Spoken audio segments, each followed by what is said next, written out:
할렐루야.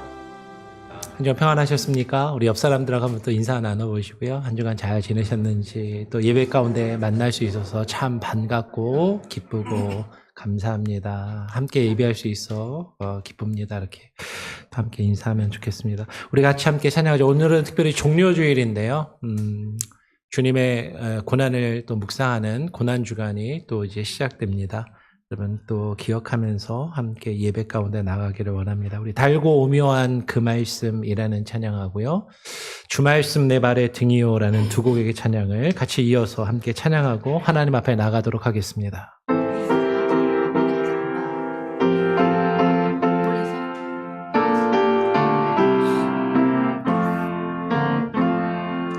달고 오묘한 그 말씀 생명의 말씀을 귀한 그 말씀 진실로 생명의 말씀이 나의 길과 미를 밝히 보여주니 아름답고 귀한 말씀 생명샘이로다. 아름답고 귀한 말씀 생명샘이로다. 귀한 주님의 말씀, 귀한 주님의 말씀을 내 노래 되도다. 모든 사람을 살리는 생명의 말씀을 값도 없이 보고 생명길을 거니 아름답고 귀한 말씀 생명샘이로다. 아름답고 귀한 말씀 생명샘이로다. 널리 울리어 퍼지는 널리 울리어 퍼지는 생명의 말씀을 마음의 용서와 평안을 골고루 주나니 다만 예수 말씀 듣고 복을 받네. 아름답고 귀한 말씀 생명샘이로다. 아름답고 귀한 말씀 생명샘. 우리 후렴만 한 번 더 찬양합니다. 아름답고 귀한 아름답고 귀한 말씀 생명샘이로다.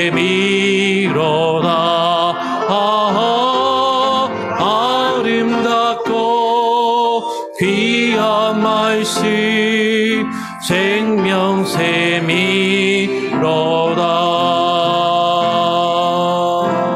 주 말씀 내 발의 등이여 나의 길에 비치라.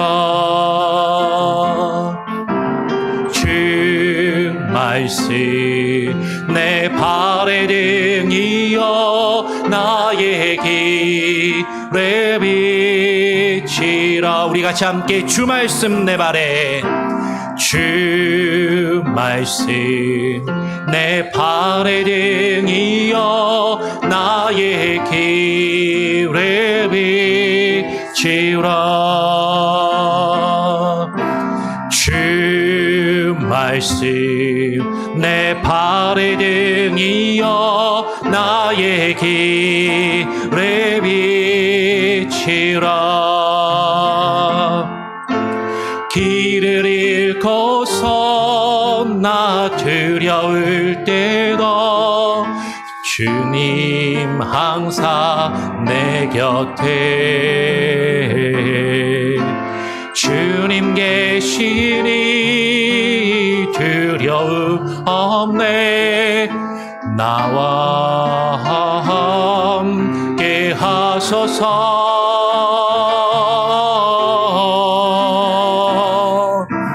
주 말씀 내 발의 등이여 나의 길에 비치라. 주 말씀 내 발의 등이여 나의 길에 비치라. 잊을 수 없네. 잊을 수 없네. 그 영원한 사랑 나의 맘 방황하여도 나를 붙드사 인도하소서. 주 사랑하리 영원히.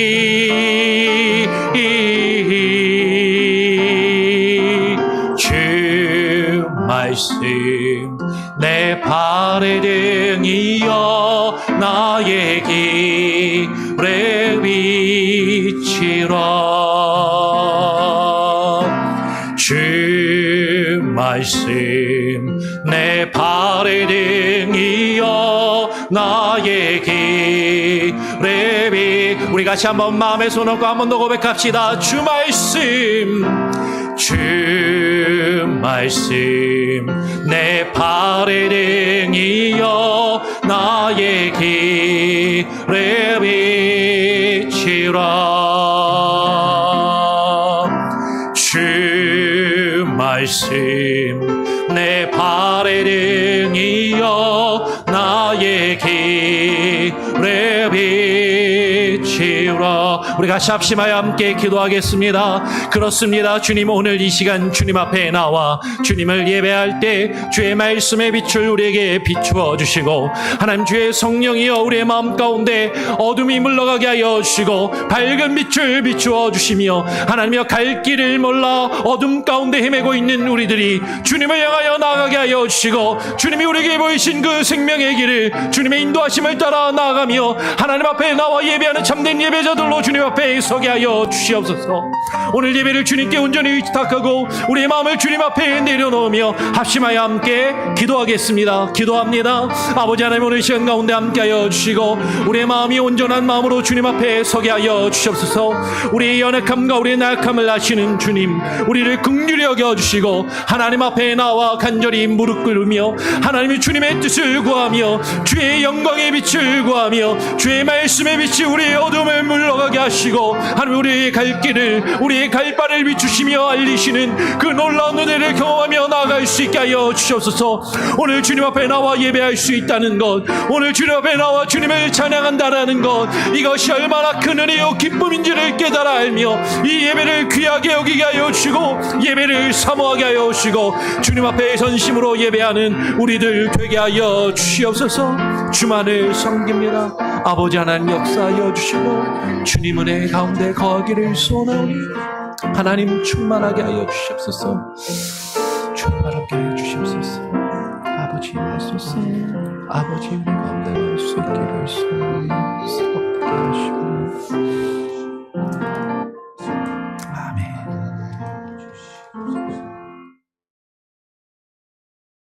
기도하겠습니다.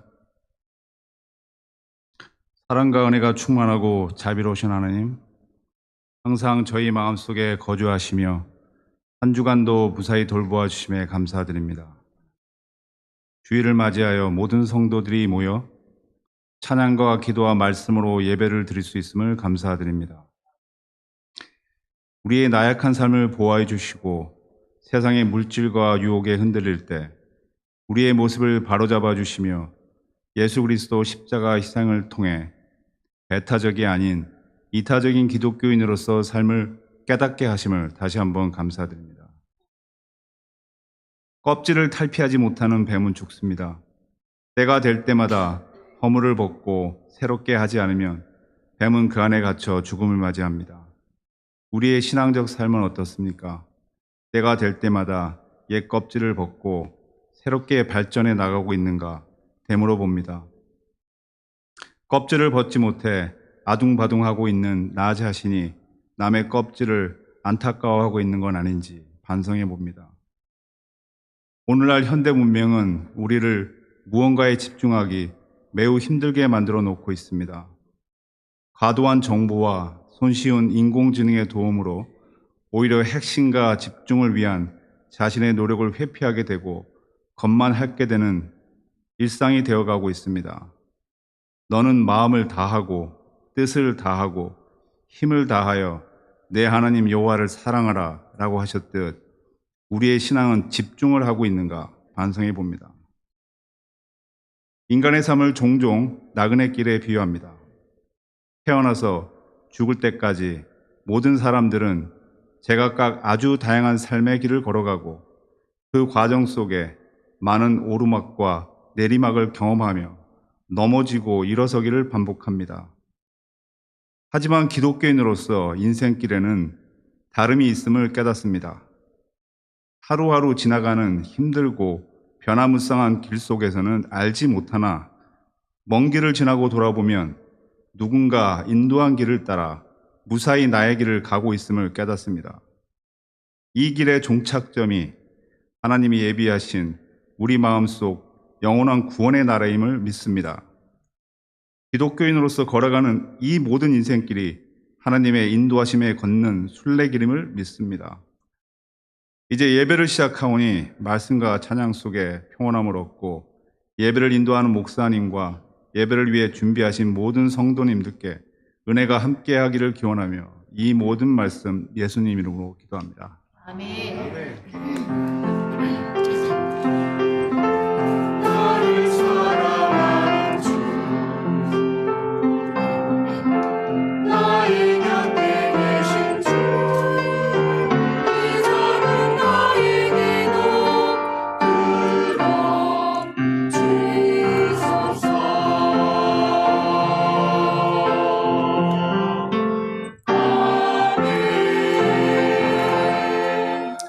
다 같이 자리에서 일어나셔서 사도신경으로 우리의 신앙을 하나님께 고백하며 또 사람들 앞에 선포하며 나아가도록 하겠습니다.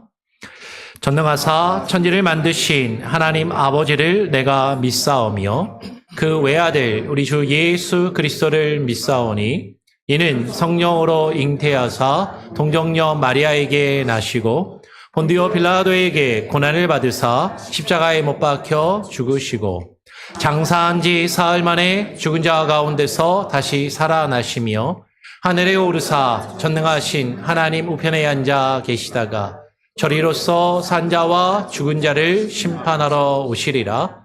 성령을 믿사오며 거룩한 공회와 성도가 서로 교통하는 것과 죄를 사하여 주시는 것과 몸이 다시 사는 것과 영원히 사는 것을 믿사옵나이다. 아멘. 예, 자리에 그들의 서신 채로요. 자리에 서신 채로 오늘 우리에게 주시는 하나님의 말씀을 함께 봉독하도록 하겠습니다. 디모데후서 2장 15절의 말씀입니다. 한 절의 말씀이니까요. 한 목소리로 다 함께 봉독하도록 하겠습니다. 시작.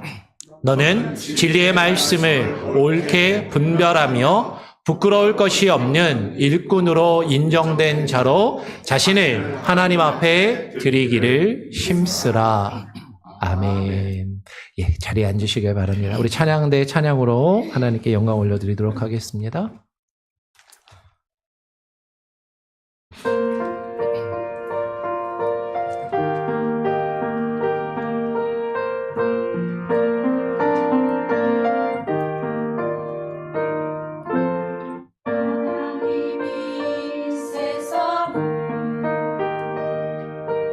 이처럼 사랑하시사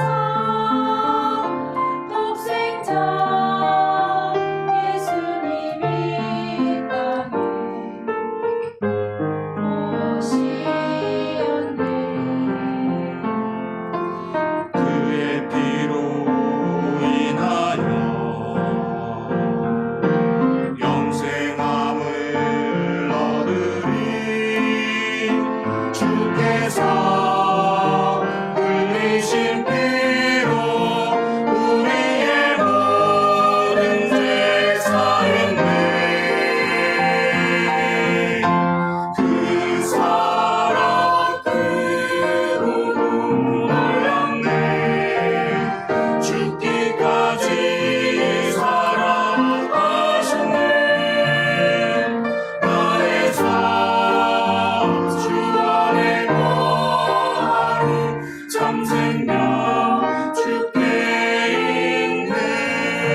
주의 피로 얻으리 주께서 흘리신 피로 우리의 모든 죄 사했네. 그 사랑 크고도 놀랍네. 죽기까지 사랑하셨네. 나의 삶 주 안에 거하리 참 생명 주께 있네. 오직 예수 그 이름 찬양 주 이름에 능력 있네. 십자가 흘린 피로 우리를 빛으로 인도하셨네. 그 사랑 크고도 놀랍네. 죽기까지 사랑하셨네. 나의 삶 주 안에 거하리 참 생명 주께 있네. 참 생명 주께 있네. 그 사랑 놀랍네. 아멘. 예, 우리 하나님께 영광의 박수를 올려드리겠습니다. 우리 옆 사람하고 한번 나눠볼까요? 주님의 사랑 크고도 놀랍습니다. 같이 함께. 예. 그 사랑으로 하나님이 당신을 사랑하십니다. 이렇게 한번 더 나누시고요. 예, 또 저도 당신을 사랑합니다. 이렇게 서로 축복하며 나누시면 좋겠습니다. 여러분 한 주간 잘 지내셨습니까? 예, 오늘은 종려주일입니다. 종려주일은 예수님께서 마지막 예루살렘에 입성하신 것을 기념하는 그런 주간이죠. 이제 예수님이 정확히 언제 입성하셨는지 약간의 학자들마다 논란이 있긴 하지만 교회는 전통적으로 부활절 전 주일을 종려주일로 기념하며 예수님의 고난을 또 한 주간 깊이 더욱더 묵상하는 고난 주간을 갖습니다. 물론 사순절 기간을 또 이렇게 구별해서 묵상하시기도 하고 하는데 우리 교회는 사순절까지는 아니고 이번 주 한 주간 고난 주간을 맞이해서 새벽 예배도 고난 주간 특별 새벽 예배도 있으니까요. 많이 기억해 주시고 참여해 주시면 좋겠습니다. 여러분 우리가 이제 3월 한 달 동안 말씀에 대해서 성경에 대해서 지금 계속해서 말씀을 나누고 오늘이 이제 마지막 시간입니다. 그래서 첫 번째 주에는 기독교가 계시 종교라는 것을 먼저 나누었습니다. 즉 하나님이 보이지 않는 그 하나님이 자신을 나타내 보이시고 우리에게 자신의 뜻과 자신을 계시하여 보이시고 말씀하시는 그 종교가 계시 종교이고 하나님은 특별히 특별 계시인 성경을 통해서 우리에게 말씀하신다라는 것을 제일 먼저 나누었습니다. 그리고 두 번째 주에는 그 성경은 그래서 하나님의 말씀이고 하나님의 영감으로 기록된 하나님의 말씀이다. 하나님의 그 생명의 호흡을 숨기를 불어넣어 기록되게 하신 하나님의 말씀임을 우리가 살펴보았고 세 번째 주에는 그래서 그 하나님의 말씀을 우리는 믿을 수 있다. 그 하나님의 말씀은 무오하고 그 무오하다라는 것은 성경을 통해서 우리가 구원을 얻고 하나님의 나라를 얻기에 충분하고 완전하고 오류가 없는 온전한 말씀임을 우리가 함께 나누었습니다. 그리고 3주에 이어서 원래 3주 한 번에 하려고 했던 걸 나누어서 4주차에 그 하나님의 말씀을 믿을 수 있다는 객관적인 역사적인 증거들도 있다는 것이죠. 시간 속에서 고고학적인 발굴들이 있고 사본학적인 어떤 증거들이 있고 실제로 성경의 내용들이 그 예언들이 성취되고 이루어지는 것들을 볼 때 우리는 그 성경의 말씀을 하나님의 말씀으로 인정하고 믿고 신뢰할 수밖에 없음을 함께 나누었습니다. 그러면 오늘 마지막 주에는요. 그렇다면 이 말씀이, 이 성경이 정말로 하나님의 말씀이고 우리가 그것을 믿고 그것을 신뢰한다면 그 하나님의 말씀을 어떻게 읽을 것인가에 대해서 오늘 우리가 같이 함께 살펴보고 나눠보기를 원하는 것이죠. 근데 여러분, 우리가 같은 성경을 읽는데 같은 성경을 읽으면서도 수많은 교회들과 수많은 설교자들의 이야기하는 설교를 들으면 설교가 똑같은 본문인데 왜 좀씩 다르지? 라고 사실 생각하게 될 때가 있어요. 심지어는 우리가 앞에서 언급했던 것처럼 이상한 교회들, 이상한 목사들도 성경을 가지고 해석을 하고 이야기를 하는데 이상하게 해석을 합니다. 그게 이제 극단적으로 이르면 이단에 빠지고 이단이 되는데 이단들도 모두 성경을 읽고 성경을 이야기를 하는데 이상하게 이야기를 한다라는 거죠. 여러분, 요새 한국에서 대표적인 이단 중에 신천지라는 이단이 있는데 이 신천지도요, 성경을 읽습니다. 근데 성경에 나오는 비유들을 아주 이상하게 왜곡해서 해석을 하는 것이죠. 여호와의 증인들도 성경을 읽어요. 근데 이 여호와의 증인들은요, 문자주의에 빠져서, 여러분, 문자적으로 성경을 읽는 것과 문자주의는 완전히 다른 거예요. 문자주의에 빠져서 성경을 문자적으로만, 문자 그대로만 읽고 이해하고 받아들이려고 해석하는 거죠. 그래서 기존의 성경의 그런 부분들을 왜곡해서 자신들만의 번역을, 신세계역이라는 번역을 만들어서 또 여호와의 증인들은 자신들의 교리를 발전시켰어요. 통일교도 성경을 읽습니다. 근데 이 통일교는요, 문선명이라고 하는 자기들의 교주, 이미 죽은 사람인데, 얼마 전에 죽었는데, 그 문선명이 쓴 원리 강론이라는 것을 성경보다 더 권위 있게 여기면서 그 원리 강론을 이해하는 보조수단 정도로 성경을 여기면서 성경을 왜곡해서 이상하게 해석을 하더라라는 것이죠. 다 같은 성경을 가지고 같은 성경을 읽는데 왜 이렇게 다른 해석과 다른 가르침, 이상한 결과들이 나오는 것일까 하는 것이에요. 문제는 성경 자체에 있는 것이 아니라 그 성경에 대한 잘못된 해석, 잘못된 가르침에서, 잘못된 해석에서 나오는 것이죠. 그래서 바른 해석이 중요하다라는 것입니다. 사실은 성경은 글을 읽을 수 있는 사람이라면 누구나, 그리고 어느 정도 합리적인 판단력이 있는 사람이라면 성경을 읽고 그 뜻을 이해할 수 있을 만큼 명료하게 기록되었어요. 성경의 명료성이죠. 그렇지만 동시에 그 성경 말씀에는 깊은 영적인 의미들이 있기 때문에 그 영적인 의미들을 온전히 깊이 이해하는 것은 사실 쉽지 않고 또 다른 많은 이상한 해석들이 주어지는 것도 사실이다라는 것이죠. 그래서 우리는요, 느헤미야 시대의 백성들처럼 그 뜻을 해석하며 깨닫는 과정이 필요합니다. 오늘 느헤미야서 8장 8절의 말씀을 보니까 하나님의 율법을 낭독하고 그 뜻을 해석하여 백성에게 그 낭독하는 것을 다 깨닫게 하였다라고 이야기를 해요. 그러니까 성경을 바르게 해석을 하면 그 말씀을 우리는 바르게 깨달아 알 수 있다라는 것이죠. 그런데 반대로 베드로후서 3장 16절은요, 우리에게 이렇게 경고합니다.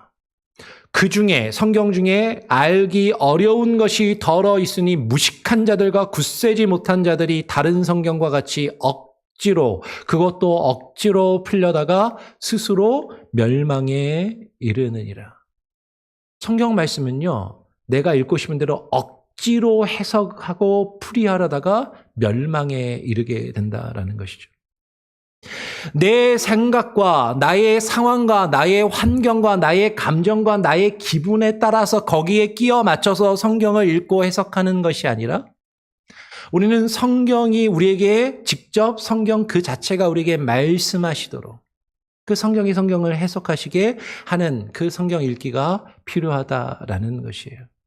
그런데 성경을 잘못 해석하면 우리의 믿음과 우리의 신앙이 망가지고 왜곡되고 심지어는 이단에 빠지기도 하며 우리가 결국에는 멸망에 이르게 될 수도 있다라는 것이죠.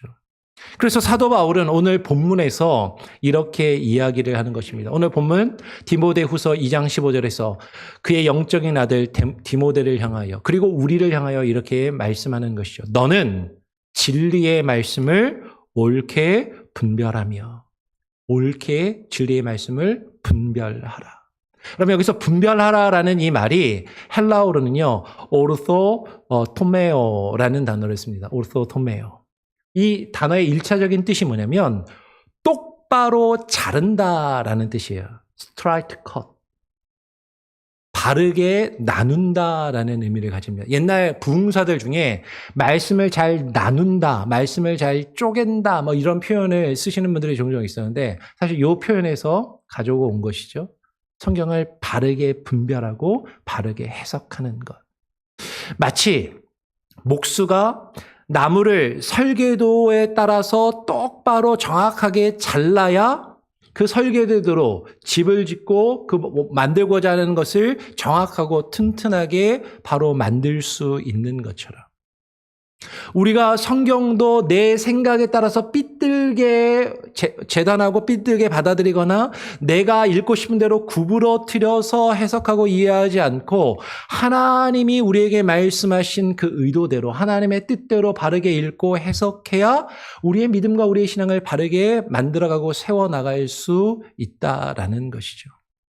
마치 농부가 밭을 갈 때 그 앞을 똑바로 바라보고 밭고랑을 똑바로 가는 것처럼 우리가 성경을 읽을 때도 하나님과 하나님의 뜻을 똑바로 바라보며 성경을 바르게 읽고 해석해야 함을 이야기하고 있는 것이에요. 즉 성경을 왜곡해서 내가 읽고 싶은 대로 대충 읽는 것이 아니라 똑바로 바르게 읽고 바르게 이해하고 바르게 해석해야 함을 오늘 본문 말씀은 우리에게 분명하게 이야기를 하고 있다라는 것이죠. 그렇다면 우리가 어떻게 읽는 것이 똑바로 말씀을 자르고 똑바로 말씀을 분별해서 똑바로 말씀을 읽는 것인가 하는 것이죠. 그 원칙을 크게 세 가지로 말씀을 드리려고 합니다. 그 중에 하나가 첫 번째가 뭐냐면 역사적, 문법적, 문자적 해석이에요. 이 첫 번째 해석의 원리에 세 가지를 담았는데 보통은 우리 개혁주의 신학이 우리 장로교 신학이 추구하는 성경 읽기는요. 역사적, 문법적 성경 읽기라고 이야기합니다. 역사적, 문법적 성경 읽기. 여기에 좀 더 보수적인 신앙과 가비해서 문자적으로 성경을 읽어야 된다. 이 첫 번째 큰 원리에 세 가지가 있는데 첫 번째 그 중에 첫 번째가 역사적인 해석인 거죠. 그러니까 성경을 읽을 때 이 성경 말씀을 누가 언제 왜 기록했는지 그 시대적인 역사적인 배경과 상황을 고려하고 그것을 파악해서 성경을 읽어야 한다라는 것이요. 이 성경 말씀이 기록될 당시에 이 말씀을 증거한 사람들이 처음 이 말씀을 듣고 읽을 때 그 청중과 독자들에게 이것이 어떤 의미였는지를 먼저 정확하게 파악하고 읽으려고 하는 것이 역사적 해석인 것이죠. 역사적 문화적 상황과 그 컨텍스트를 이해하며 성경을 읽어야 하는 것이에요. 문법적인 해석은 성경이 글이라는 어떤 형식으로 기록되어 있기 때문에 그 글을 주어와 동사, 목적어와 서술어와 형용사 이런 것들을 잘 정확하게 파악해서 문법적으로 바르게 읽어야 한다는 거죠. 근데 의외로요, 이렇게 못 읽는 사람들이 많아요. 오늘날 그 젊은 사람들이 문해력이 좀 떨어진다라는 표현을 요새 종종 하는데 성경을 정확하게 이게 누가 누구에게 말하는 것인지 누가 무엇을 말하는 것인지 무엇을 위해서 말하는 것인지 문법적으로 1차적으로 정확하게 이해하지 않으면 그 의미를 왜곡할 수밖에 없고 먼저 정확하게 그렇게 읽어야 한다는 것이죠. 특별히 성경이 원래 쓰여있던 원어, 구약성경은 히브리어, 신약성경은 헬라어, 그 원어로 어떻게 쓰여 있는지를 알면 사실 성경을 바로 읽고 이해하는 데 도움이 된다라는 것입니다. 근데 우리 일반 성도들은 히브리어, 헬라어 같은 원어는 잘 알기 어렵잖아요. 원어로 읽지 않는다 할지라도 번역된 성경이라 할지라도 번역된 성경도 문법적으로 정확하게 쉽게 말하면 언어 능력이 좋으면 성경도 기본적으로 바로 읽을 수 있다라는 거죠. 정확하게 성경을 읽는 그런 방법이 필요하고 노력이 필요하다라는 겁니다. 그러면서 세 번째가 문자적 해석인데요. 이 문자적인 해석이라는 건 아까 여호와의 증인들이 이야기했던 문자주의적인 해석하고는 좀 다른 겁니다. 여호와의 증인들이 성경을 문자 그대로만 읽으려고 하는 문자주의적인 해석을 한다면 우리가 말하는 지금 여기서 말하는 문자적 해석이라는 것은 성경에 기록된 내용이 비유나 상징의 내용이 아니라면 본문이 말하고 있는 바를 일단 그대로 받아들인다라는 것이고 더 나아가서는 성경이 글이라는 형식을 통해서 기록되어 있기 때문에 여러분 성경 안에는 다양한 형식이 있습니다. 이야기 스토리체도 있고요. 역사적인 내용도 있고요. 법적인 내용도 있고요. 그리고 시도 있고 그리고 편지의 글도 있고 다양한 형식의 장르의 글이 있는데 그 글을 읽을 때 그 글이 가지고 있는 형식과 그 장르에 합당한 방식으로 그 글의 형식에 맞게 읽는 것을 이야기하는 것이에요. 우리 보수주의적인 시각을 가진 표현에서는 문학적 성경 읽기 이러면 이제 이걸 좀 왜곡하게 이상하게 잘 받아들이지 않으려고 하시는 분들인데 엄밀하게 말하면 성경의 형식, 성경의 문학적인 형식을 그대로 읽는 것과 맥락을 같이 하는 것이죠. 근데 그것을 성경에 기록된 글 그대로, 그 문자 그대로 읽고 받아들이는, 글을 정확하게 읽고 해석하는 그것이 필요하다라는 것입니다. 그러니까 예를 들면 편지를 읽을 때하고 수학, 과학책을 읽을 때하고 다르다라는 거죠. 전에도 이야기했던 것처럼. 여러분 누군가 여러분에게 연애 편지를 보냈다라고 생각해 보십시오. 연세가 있으신 분들은 옛날을 떠올려 보시면서 옛날에 연애 편지 받았던 기억을 혹시 한 번도 못 받아보셨나요? 그러면은 위로의 말씀을 드리고. 근데 그 한번 생각을 해보세요. 그 연애 편지를 받았을 때 누군가 여러분에게 사랑을 고백하는 편지를 보냈는데 그 연애 편지를 수학 공식처럼 푼다면 사실 그 사람에 담겨 있는 마음을 우리는 왜곡하고 제대로 이해할 수 없다라는 것이죠. 그 의미를 놓치게 됩니다. 거기에 담겨 있는 시적이고 상징적이고 문학적인 표현을 또 그대로 읽고 받아들이는 것이 필요하다라는 것이죠. 성경도 우리는 마찬가지로 거기에 상징이 있으면 상징으로서 읽고 문학적인 의미가 담겨 있다면 문학적으로 읽는 그런 모습이 또한 필요하다라는 거예요. 이게 첫 번째 성경을 읽는 첫 번째 기본 원칙입니다. 기본 원칙 뭐라고요? 따라해 볼까요? 역사적, 문법적, 문자적 해석. 예. 다시 한번 역사적, 문법적, 역사적 성경 읽기를 하는 게 기본 원칙이에요. 기본. 두 번째 큰 원칙은 뭐냐면요. 성경을 성경으로 해석하는 것입니다. 성경으로 성경을 해석하는 것. 우리가 요새 새벽 예배 때 웨스트민스터 신앙고백서를 함께 나누고 있는데 웨스트민스터 신앙고백서 1장 9절에서 우리가 새벽 예배 때 이미 나누었던 내용인데 웨스트민스터 신앙고백서 1장 9절을 보면 성경을 해석하는 무오한 규칙은 성경 그 자체이다라고 웨스트민스터 신앙고백이 이야기하는 거죠. 무슨 얘기냐면 성경을 읽다가 조금 내용이 불분명하고 명확하지 않은 구절이 있으면 그것과 관련된 유사한 다른 성경 구절을 통해서 명확한 의미를 파악해서 읽어야 된다는 거예요. 성경을 읽다가 어려운 내용이 나오면 내가 읽고 싶은 대로 이상하게 해석하는 게 아니라 성경 다른 데는 요것과 관련된 내용을 뭐라고 표현하고 있는지 살펴본다라는 것이죠. 그리고 성경을 읽을 때 한 단어, 한 표현, 한 구절만 읽는 것이 아니라 그것을 앞뒤 맥락을 읽어서 이 문맥과 흐름 속에서 이것이 무엇을, 성경 자체가 무엇을 이야기하는지를 읽는 것을 이야기합니다. 그리고 성경 전체를 읽으면서 구약과 신약이 성경 전체가 우리에게 무엇을 말하려고 하는지 그 전체의 맥락을 생각하고 고려하면서 성경을 읽는 것을 이야기한다라는 것이죠. 예를 들면 믿음으로 의롭게 된다. 제가 여러 번 말씀을 드렸는데 로마서 3장 28절을 보면 이렇게 기록되어 있습니다. 그러므로 사람이 의롭다 하심을 얻는 것은 율법의 행위에 있지 않고 믿음으로 되는 줄 우리가 인정하노라. 여러분, 우리가 의롭다 하심을 요새 새벽 웨스트민스터 신앙고백 때 요새 칭의 얘기하고 있거든요. 우리가 의롭다 하심을 칭의를 얻는 것은 무엇으로 되는 거다? 믿음으로 얻는 것이다 라고 이야기를 하는 거죠. 그런데 야고보서를 보니까 야고보서 2장 24절은 이렇게 이야기해요. 이로보건대 사람이 행함으로 의롭다 하심을 받고 믿음으로만은 아니니라. 여러분, 지금 겉으로 드러나는 표현만 읽으면 지금 로마서하고 야고보서에 있는 표현이 서로 다른 이야기를 하는 것처럼 보인단 말이에요. 여러분 어때요? 모순처럼 보이십니까?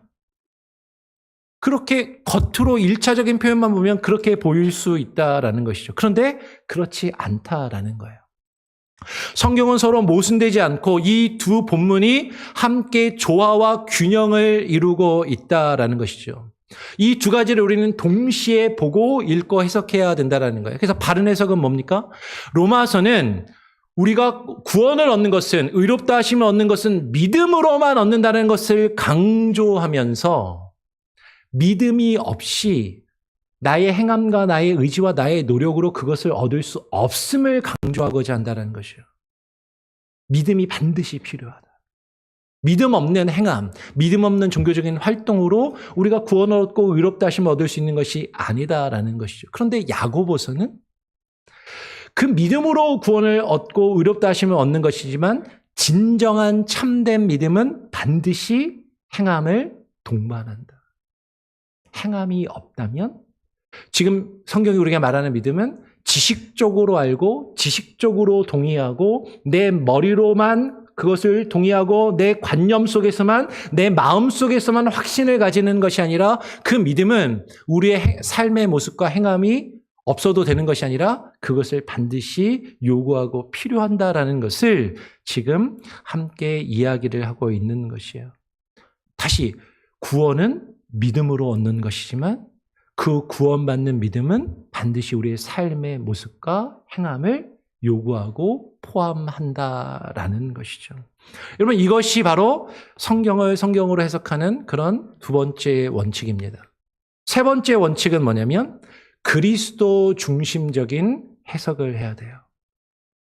성경을 읽을 때 그 성경이 우리에게 말하고자 하는 가장 중심에는 누가 자리를 잡고 있냐면 예수 그리스도가 그 중심에 계신다라는 것이죠. 예수님께서 직접 자신에 대해서 이렇게 설명하셨습니다. 누가복음 24장 27절에 보면 이에 모세와 모든 선지자의 글로 시작하여 모든 성경에 쓴 바 자기에 관한 것을 자세히 설명하시니라. 예수님께서 구약 성경을 말씀하시면서 그 성경에 기록된 모든 것이 자신에 관한 것임을 제자들에게 자세히 설명하시고 풀어 알려주셨다라는 것이죠. 요한복음 5장 39절에도 너희가 성경에서 영생을 얻을 줄 생각하고 성경을 연구하거니와 이 성경은 곧 내게 대하여 증언하는 것이니라. 여러분, 예수님의 말씀처럼 모든 성경은 예수 그리스도를 우리에게 증거하고 있고 그 성경의 중심에 예수 그리스도가 있음을 우리가 알고 예수 그리스도 중심적인 해석을 해야 한다라는 것이죠. 구약 성경은요, 오실 메시아, 오실 그리스도를 우리에게 예표하며 미리 보여준 것입니다. 예를 들면 구약에 있는 구약의 제사의 제도는 예수님께서 우리가 이제 고난주간을 맞이하고 이제 다음 주에 부활주일인데요. 예수님이 우리를 위하여 십자가를 지시고 그 십자가의 죽음을 담당하시면서 이루신 그 구속의 역사를 예표적으로 상징적으로 구약의 제사의 의식과 절기들이 보여주는 것이고 구약의 역사는 예를 들면 출애굽의 역사 애굽에 종살이하다가 거기서 구원을 얻은 것은 우리가 죄 가운데 종노릇하다가 예수 그리스도를 통하여 자유함과 구원을 얻게 되는 그 구원의 여정과 과정을 이스라엘의 역사 속에서 예표적으로 우리에게 보여주시는 것이죠. 다윗왕과 다윗왕의 그 계보는 그 다윗왕의 후손으로 오실 메시아의 그 왕되심을 이야기하고 하나님 나라가 우리에게 어떻게 주어지는지 하나님 나라의 왕권에 대한 것을 예표적으로 우리에게 보여준다라는 것이에요. 근데 신약 성경은 예수님이 이 땅에 오셨을 때 오신 그분이 진짜 하나님이심을, 성경에 기록된 그 하나님이심을 계시하여 우리에게 밝히 보여주는 그 내용으로 기록되어 있다라는 것이죠. 복음서는 예수 그리스도의 생애를, 그분이 이 땅에 어떻게 오셨고 어떤 삶을 사셨는지, 바울과 여러 예수님의 제자들의 서신서는 예수님께서 우리를 위하여 이 땅에 오시고 십자가를 지신 그 의미들을 더 자세하게 설명하고 우리에게 의미를 알려주고, 요한계시록은 그분이 다시 이 땅에 오셔서 하나님의 나라를 완성하시고 우리에게 완성된 하나님의 나라가 주어질 것이라는 그 예수님이 모든 사망과 죽음의 권세를 이기시고 승리하심을 지금 우리에게 선언하며 보여주고 있다라는 것이에요. 이게 예수 그리스도 중심적인 해석입니다. 기억이 나시나요? 다시 한번 해볼까요? 첫 번째 기본 원칙은 뭐라고요? 역사적, 문법적, 문자적 해석이고, 두 번째는 예수 그리스도 중심의 성경 읽기 해석, 세 번째는 두 번째가 성경을 성경으로 해석하는 것이고, 세 번째가 예수 그리스도 중심적 해석을 이야기했습니다. 그러면 우리가 피해야 할 잘못된 해석들은 무엇이 있는가 하는 거예요. 첫 번째는요, 알레고리적 해석입니다. 이 알레고리적 해석은 풍유적인 해석, 상징주의적인 해석인 거죠. 그러니까 본문의 역사적인 상황이나 문법적인 의미는 파악하지 않고 무시하고 모든 것을, 성경은 영적인 책이니까 영적으로, 상징적으로만 해석하려고 하는 거예요. 이걸 알레고리적인 해석이라고 합니다. 성경 본문의 단어 하나하나를, 물론 성경에 상징이 있을 수 있어요. 비유가 있을 수 있습니다. 그런데 모든 단어 하나하나에 영적인 상징과 비유가 담겨 있다라고 단어 하나하나에 어떤 의미를 부여해서 해석하려고 하는 것이죠. 이러한 알레고리적인 해석은 잘못되고 왜곡된 주관적인 성경 해석에 빠질 위험이 매우 크다라는 것이에요. 예를 들면 이런 겁니다. 성경을 읽으면서 붉은색만 나오면 이건 예수 그리스도의 보혈을 상징한다고 읽는 것이죠. 그럴 수도 있지만 아닐 수도 있는 거예요. 성경을 읽다 보면 숫자 3만 나오면 이건 삼위일체를 이야기한다고. 그렇지 않은 경우가 사실 더 많을 수 있다라는 것이죠. 그런 잘못된 알레고리의 대표적인 예가 중세 교회가 했던 해석 중에 하나인데, 선한 사마리아인의 비유를 잘못 알레고리적으로 해석하는 거죠.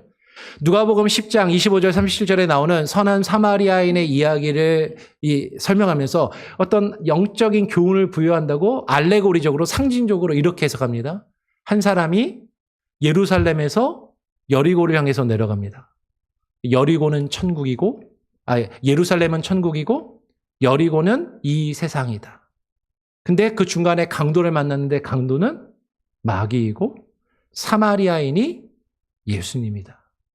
그리고 여관은 교회를 상징하고 그 사마리아인이 여관 주인에게 준 두 데나리오는 두 성례전을 상징한다라고 그렇게 해석을 해요. 뭔가 이렇게 딱딱 맞아 들어가는 것 같고 그 안에서 어떤 영적인 교훈을 주는 것 같지만, 그러면 이것은 이 말씀을 통해서 이 비유를 통해서, 비유는 비유인데 이 비유를 통해서 예수님이 우리에게 말씀하시고자 하는 참된 의미를 왜곡하는 것이죠. 바른 문자적인 역사적인 해석은 뭐냐면, 여러분 이 비유를 보면 처음에 어떻게 시작해요? 한 율법 교사가 예수님을 찾아와서 누가 내 이웃입니까? 라고 물어봅니다. 그러면서 예수님이 이 비유를 통해서 그 사람에게 누가 진짜 선한 이웃이냐를 물어보고, 그리고 네가 그와 같이 그 선한 이웃이 되라라고 말씀하고 계신다라는 것이죠.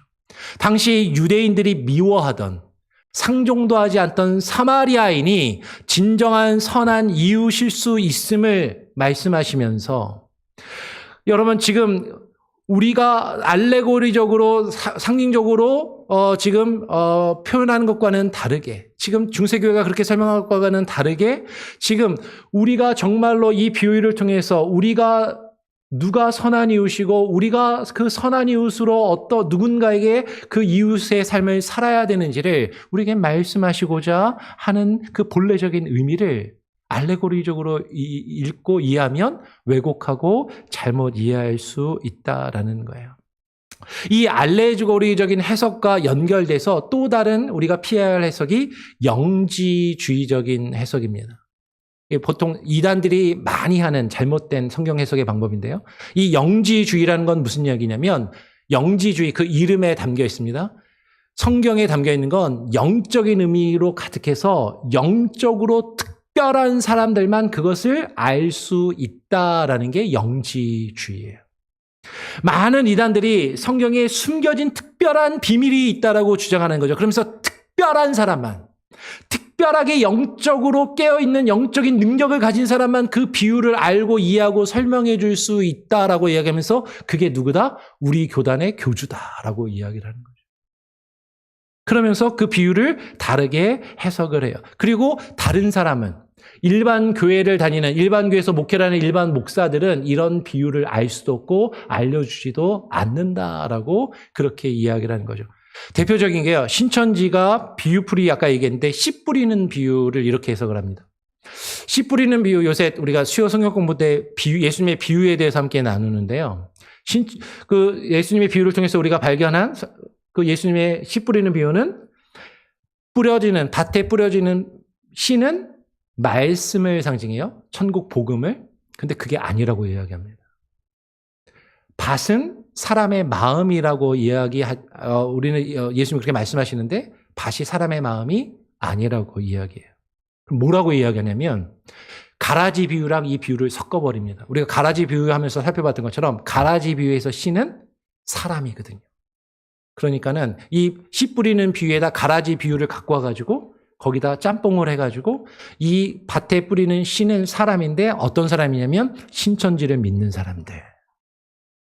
밭은 어떤 밭이냐면 길가밭이잖아요. 이 신천지의 그 진리가 안 들어가는 가장 딱딱한 밭인데 그게 4개의 교회라는 거죠. 가장 딱딱한 교회가 우리 교회 같은 장로교회. 이 사람들은 마음이 딱딱해서 신천지의 진리를 안 받아들인다. 돌밭은 어떤 밭이냐면요. 쉽게 뜨거워지고 쉽게 믿는데 쉽게 식는 순복음교회 같은데. 가시밭은요. 감리교회나 그리고 천주교회 같은 세상에 대한 것들의 열정으로 가득한 그런 것이라고 얘기해요. 그럼 좋은 밭은 어디예요? 좋은 밭이 신천지다.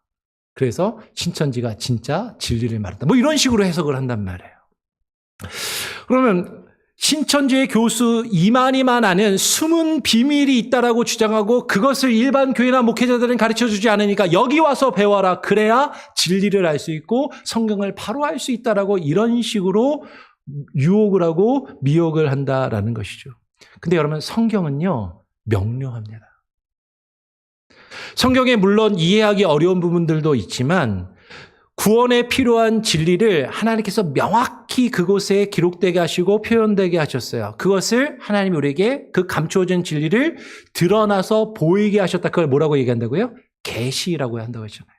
성경은 계시된 하나님의 말씀입니다.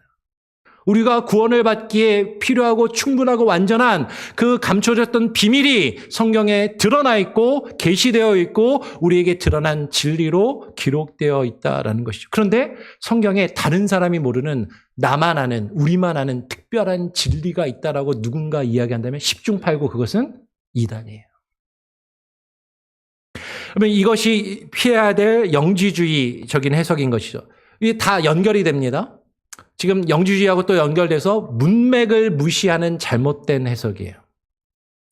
어떤 성경 특정 구절을 떼어서 자신이 원하는 의미로만 이해하고 받아들이려고 하는 그런 잘못된 해석인 것이죠. 예를 들면 빌립보서 4장 13절 말씀을 우리 많은 분들이 좋아하시는데요.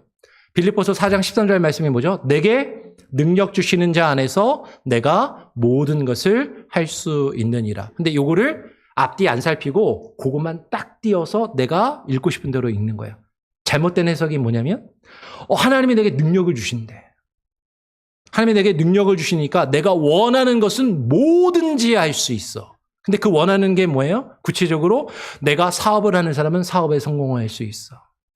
내 자녀가 이제 대학 입시를 앞두고 있는데 내 자녀가 대학 시험에 합격할 수 있어. 내가 부자가 되고 이 세상에서 성공하고 출세할 수 있는 내가 원하는 무엇이든 할 수 있다라고 그렇게 생각을 하는 것이죠. 그런데 여러분 이 말씀을요 앞뒤의 문맥을 살펴보면 그 앞뒤의 내용을 살펴보면 빌립보서는요 사도 바울이 어디서 기록한 말씀이냐면 감옥에 갇혀서 감옥에서 쓰고 있는 편지예요. 감옥에서 이 편지를 읽으면서 조금만 앞뒤로 읽어도 11절부터 13절까지만 읽어도 사도 바울이 앞에서 뭐라고 얘기하냐면 내가 비천에 처할 줄도 알고 풍부에 처할 줄도 알아. 모든 것을 감당할 수 있다라고 감옥에서 이야기를 한단 말이에요.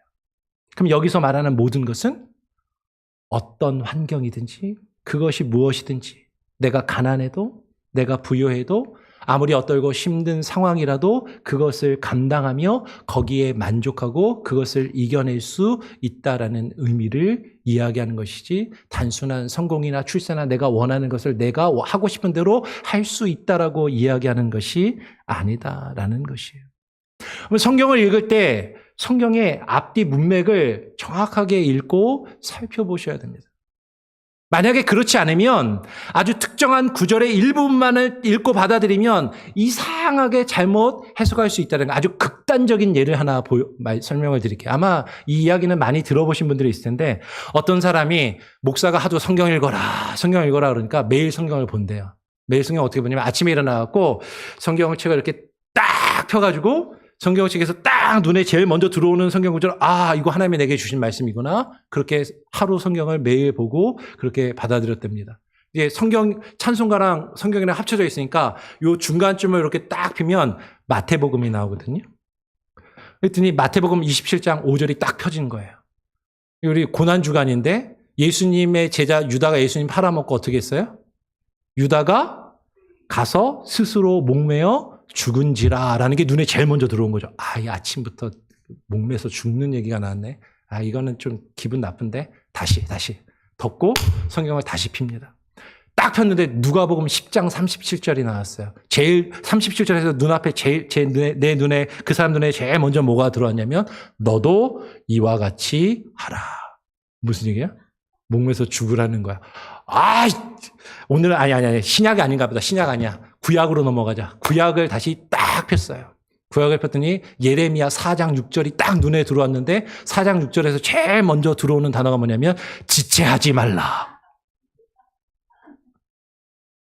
그럼 성경을 그렇게 읽으면 돼요, 안 돼요? 근데 그런 식으로 읽고 있다라는 거예요. 성경을 이렇게 연결하면 완전히 잘못된 해석에 빠지고 우리는 잘못된 멸망에 이를 수밖에 없다라는 것이죠. 그러면 일반 성도들이 가장 많이 실수하는 성경 읽기가 주관적인 해석이다라는 거예요. 일반 성경들이 성경을 읽으면서 이건 하나님이 내게 주신 은혜의 말씀이야 라고 생각하면서 이 말씀이 나에게 이렇게 다가온다라고 그렇게 이해하는 것이죠. 성경을 읽다가 어떤 단어, 어떤 표현, 어떤 구절이 딱 와닿으며 하나님이 오늘 이 말씀을 나에게 주셨구나라고 그렇게 한다는 거예요. 물론 하나님이 우리에게 그렇게 은혜를 주실 수도 있고 교훈을 주실 수도 있습니다. 그렇지만 계속 말씀드리지만 그 성경이 본래 무엇을 말씀하는지 앞뒤 맥락을 살피지 않고 내가 보는 것만 딱 들여다보고 그것만 하나님이 내게 주신 거라고 잘못 읽으면 안 된다라는 것이죠. 성경을 읽을 때 중요한 것은 내가 무엇을 느끼느냐가 아니에요. 성경이 무엇을 내게 말씀하시느냐라는 것이죠. 예레미야서 29장 11절을 예로 한번 다시 보면 이런 말씀이 있습니다. 여호와의 말씀이니라 너희를 향한 나의 생각을 내가 아나니 평안이요 재앙이 아니니라. 너희에게 미래와 희망을 주는 것이니라. 이 말씀을 딱 읽었어요. 만약에 이 말씀을 그냥 요것만 딱 들여다보고 하나님이 나에게 좋은 미래와 성공을 약속하셨어. 이제 곧 나에게 좋은 일이 일어날 거야. 앞으로 좋은 일만 일어날 거야. 이렇게 읽기 쉬운데 그러면 안 된다라는 거죠.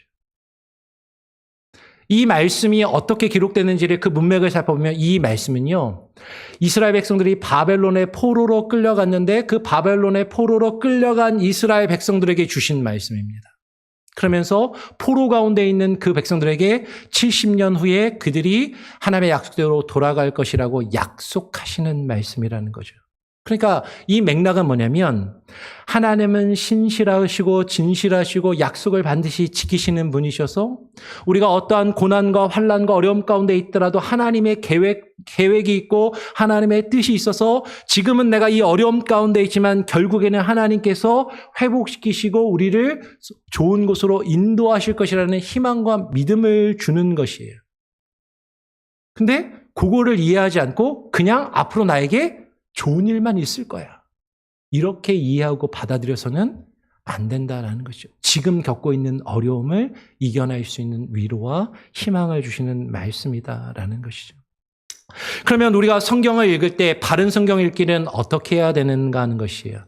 그러면 영어로는 OIA 이렇게 되어 있는데 Observation, Interpretation, Application에서 관찰, 해석, 적용의 단계로 성경을 읽어야 된다는 겁니다. 바른 성경 읽기는 먼저 본문이 무엇을 말하는가를 정확하게 읽는 연습. 보통 우리 OW1H라고 그러잖아요. 누가, 언제, 어디서, 무엇을, 왜, how, H, 어떻게 그것을 이루었는지를 묻고 그것을 파악하면서 성경을 읽으라는 것이죠. 문자적으로, 역사적으로, 문법적으로.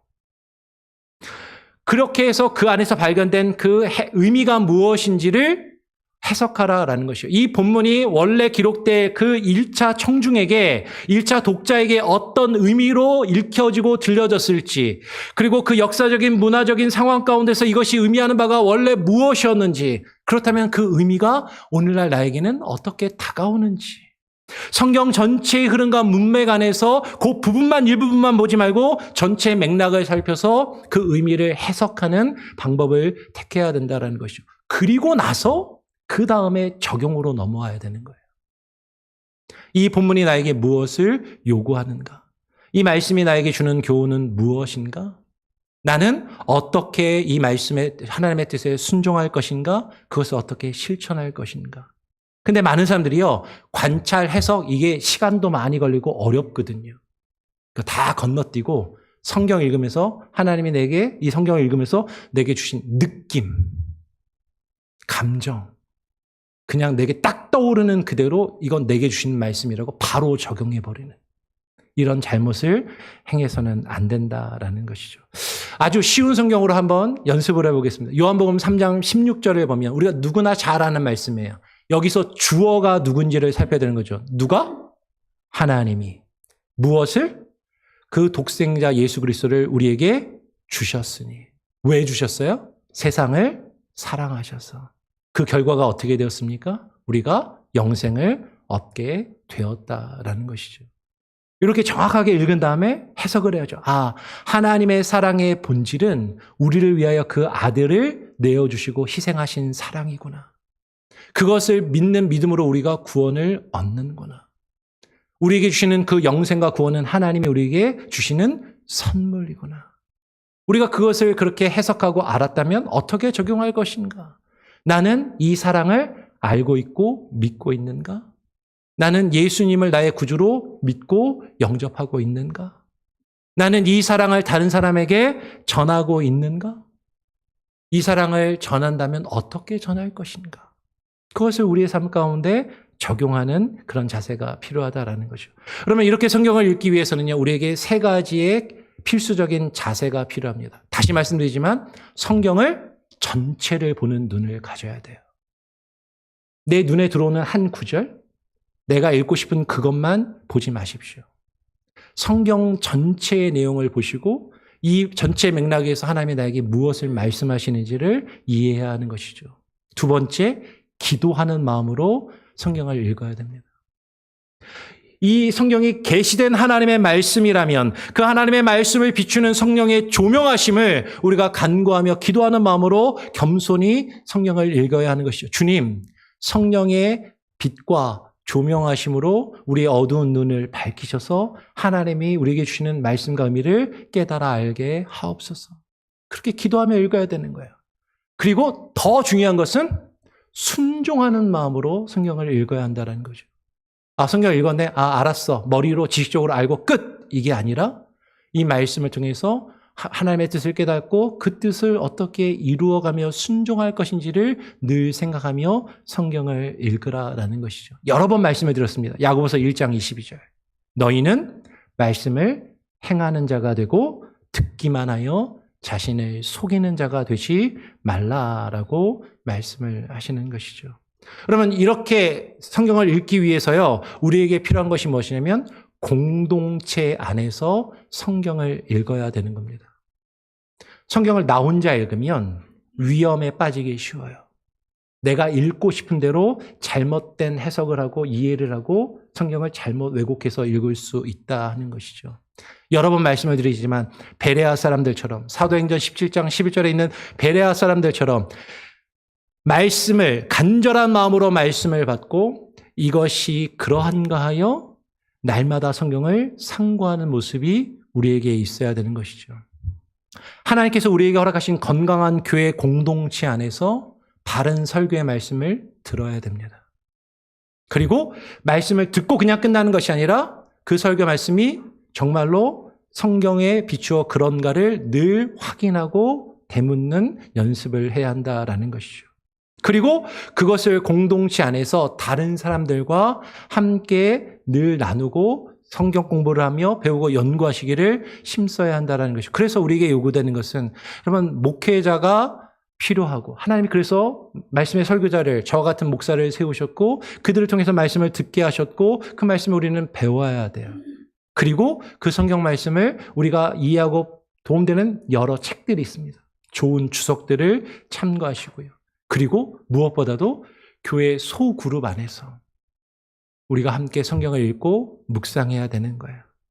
설교를 듣거나 성경을 읽고서 정말로 내가 듣고 내가 읽은 이 말씀이 내가 이해한 것이 옳은지 옳지 않은지를 다른 사람과 함께 나누면서 확인하고 내가 미처 발견하지 못한 것을 다른 사람을 통해서 또 듣고 깨닫고 혹시라도 내가 오해하고 잘못한 것이 있다면 다른 사람과 함께 대화하면서 그것을 바꾸고 수정하고자 하는 태도가 있어야 한다라는 것이죠. 그런데 이런 것이 없이 내가 그냥 성경을 읽고 내가 읽고 싶은 대로 읽고 내가 느끼고 싶은 대로 느끼고 내가 성경을 이렇게 읽어서 내가 이렇게 이해하고 내가 이렇게 느꼈는데 그렇게 하고 끝나면 그것은 제대로 성경을 읽는 것이 아니다라는 거예요.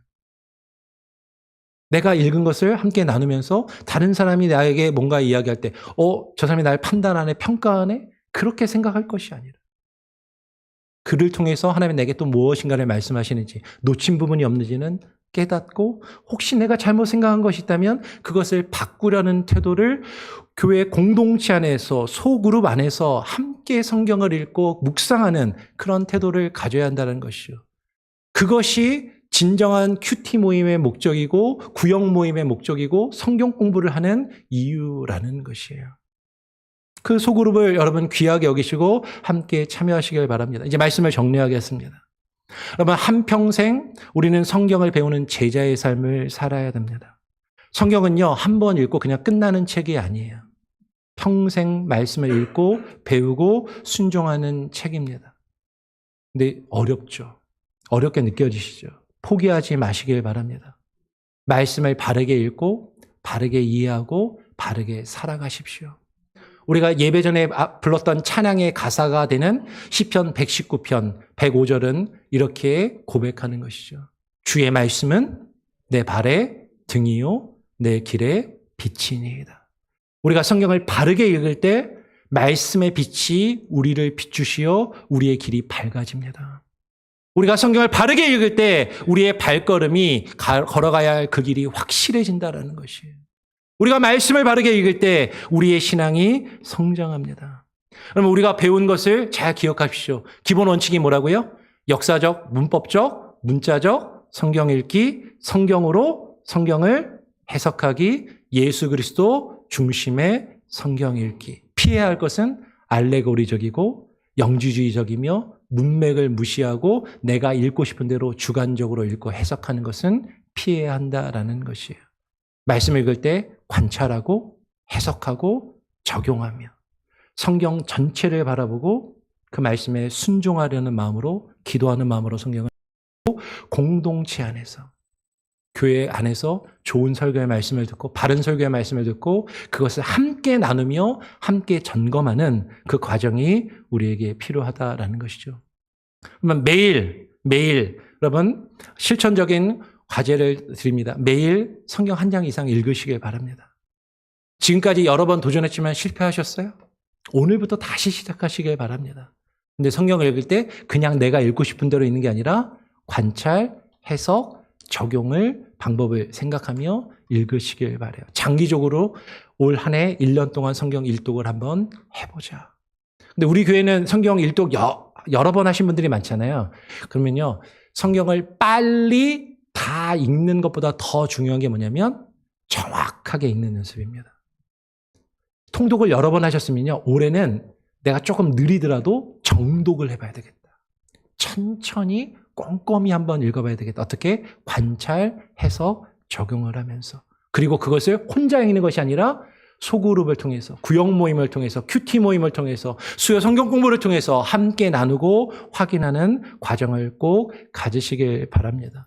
오늘 본문 말씀을 다시 한번 돌아와서 같이 한번 읽어보겠습니다. 우리 본문 말씀 함께 한번 읽어볼까요? 시작. 너는 진리의 말씀을 옳게 분별하며 부끄러울 것이 없는 일꾼으로 인정된 자로 자신을 하나님 앞에 드리기를 힘쓰라.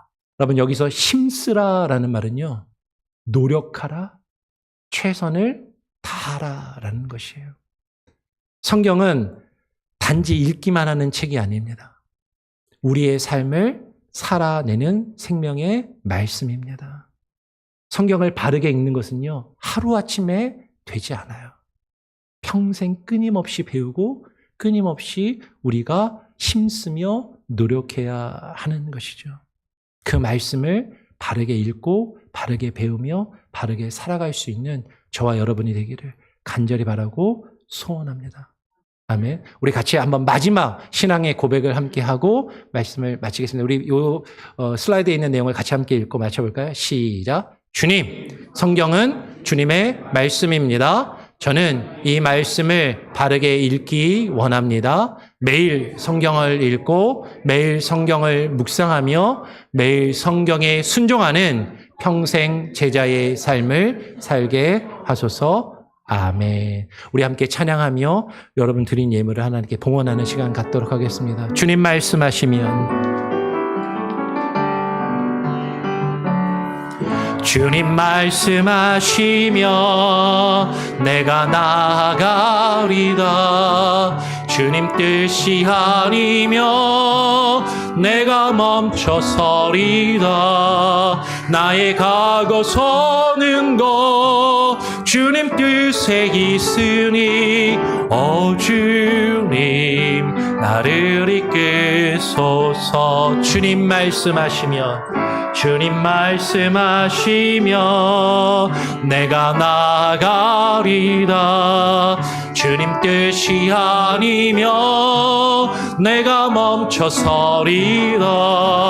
나의 가고 서는 것 주님 뜻에 있으니 주님 나를 이끄소서. 뜻하신 그것에 나 있기 원합니다. 이끄시는 대로 순종하며 살리니 연약한 내 영혼 통하여 일하소서. 주님 나라와 그 뜻을 위하여 뜻하신 그것에 나 있기 원합니다.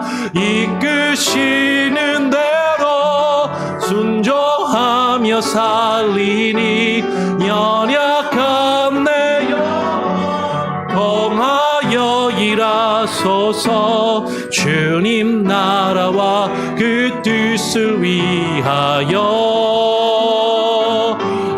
주님 나를 이끄소서. 주님 나를 이끄소서. 주님 나를 이끄소서. 하나님 아버지 감사합니다. 오늘 주님 앞에 나와 예배하며 우리 성도들 귀한 마음을 담아 정성껏 예물을 드립니다.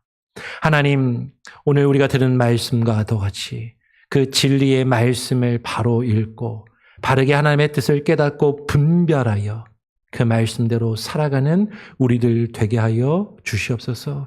우리가 그렇게 살아갈 때 우리 혼자 하나님 믿는 것이 아니라 교회 공동체를 우리에게 허락하셨고 우리 교회 공동체가 우리가 서로를 함께 세워나가며 함께 의지하며 바르게 서로를 견책하며 다듬어갈 수 있도록 서로에게 하나님 힘과 하나님 바른 길잡이들이 다 되게 하시고 교회가 그 사명을 바르게 감당할 수 있도록 교회에 주신 사명을 바르게 감당하게 하시며 오늘 성도들이 드린 이 예물이 그 일에 바르고 합당하게 사용되게 하시고 열매 맺게 하여 주시옵소서. 우리 교회가 후원하는 선교사님들 또 하나님 귀한 사역에 열매 맺게 하여 주시고 우리 성도들 귀한 것으로 주님께 드릴 때 저들이 우리가 겪고 있는 많은 아픔과 고통과 문제들도 주님께서 아시오니 주님께서 해결하시고 하나님께서 선한 길을 인도하시며 하나님 모든 어려움을 극복하고 이겨낼 수 있는 힘과 지혜와 능력을 허락하시고 부어 주시옵소서. 모든 것을 주님께 맡깁니다. 감사와 찬양과 영광을 오직 주님께 올려드리오며 우리 구주 예수 그리스도의 이름으로 기도합니다. 아멘. 예, 교회 소식을 전해드립니다. 주보와 앞에 스크린을 참고하시고요. 설교 묵상 질문이 있습니다. 오늘 설교 말씀처럼요. 그냥 설교 듣고 그냥 끝 이렇게 하지 마시고 여러분 이 질문을 스스로에게 또 다른 사람들과 함께 나누면서 여러분 또 가족들과 구역원들과 또 함께 이따가 식사하면서 같이 오늘 밥은 없죠. 이렇게 교제하면서 그렇게 또 늘 묵상하시고 나누시기를 꼭 당부드리고 부탁을 드립니다. 춘계 신방 신청은 공개적으로 오늘까지만 광고하고 이제 신청을 받겠습니다. 근데 그렇다고 해서 이제 춘계 신방을 그러면 신청 못하냐 그게 아니라 공개적으로 광고를 안 한다라는 것이지 신방을 혹시 4월이나 5월이나 그 이후에 또 원하시는 분이 있으면 언제든지 개인적으로 신청을 하실 수 있고 해주시기를 바랍니다. 이제 광고는 오늘까지만 하고 더 이상은 안 하겠습니다. 그리고 수요 성경 공부가 원래 있는데요. 이번 주에는 성금요일 예배로 대신하고 수요 성경 공부는 없는 것으로 하겠습니다.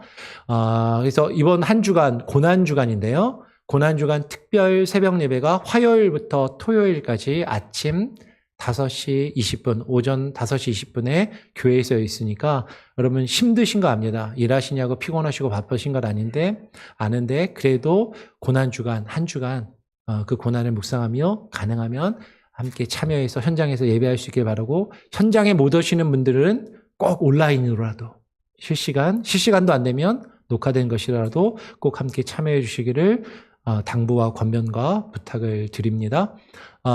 특별 새벽 예배 기간 동안에는요, 지금 웨스트민스터 신앙고백서를 새벽 예배하고 있는데 그걸 하지 않고 우리 교회 아직까지는 그 생명의 삶을 단체 구독을 하고 계신 분들이 있죠. 생명의 삶에 보면 고난주간 묵상 말씀인데 마태복음을 하는 것 같습니다.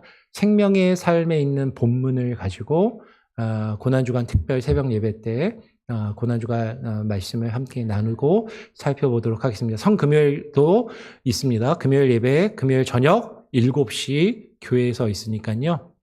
여러분 꼭 기억하시고 주님의 고난에 함께 참여하며 이번 한 주간을 경건히 또 묵상하며 보내시길 바랍니다. 그리고 고난주간이 지나고 부활주일 새벽에는 부활절 연합 새벽 예배가 있습니다. 몽고메리 지역교회 10개 교회가 있는데 우리가 같이 모여서 연합 새벽 예배를 드리게 됩니다. 이번에는 주님의 교회에서 아침 6시에 있습니다. 장소는 주님의 교회고요.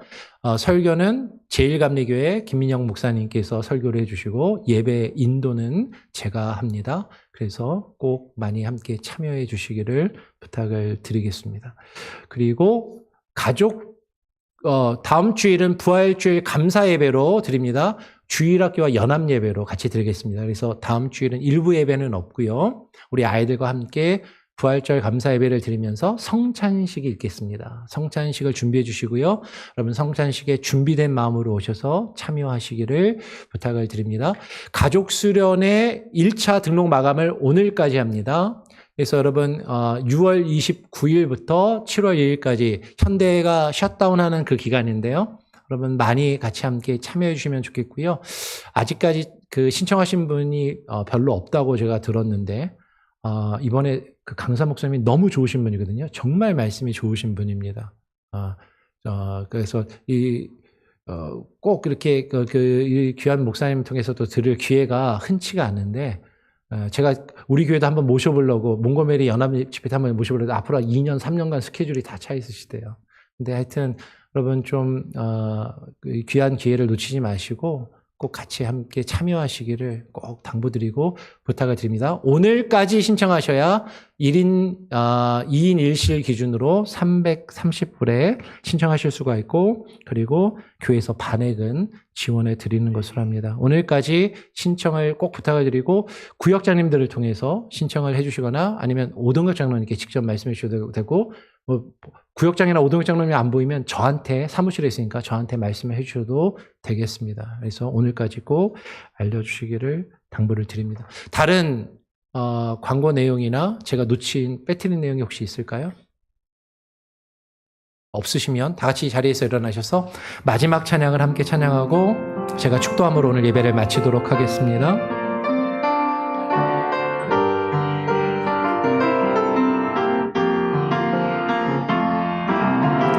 세상은 들리고 사람들은 변하여도 나는 주를 섬기리. 주님의 사랑은 영원히 변하지 않네. 나는 주를 신뢰해.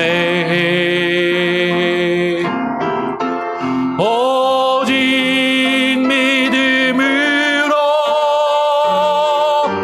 믿음으로 내가 살리라. 오직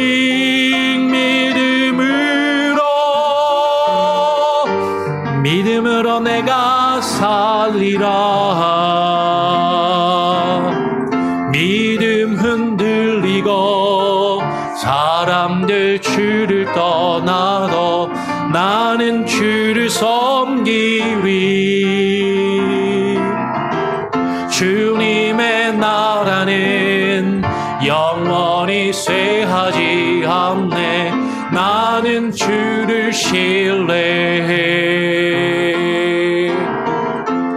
오직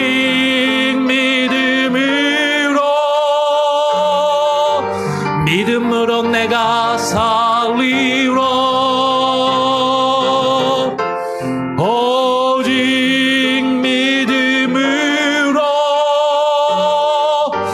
믿음으로 내가 살리라.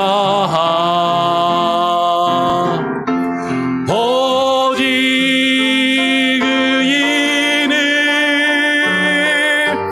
믿음으로 말미암아 살리라.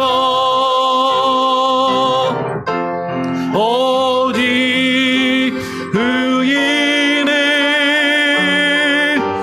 믿음으로 말미암아 살리라.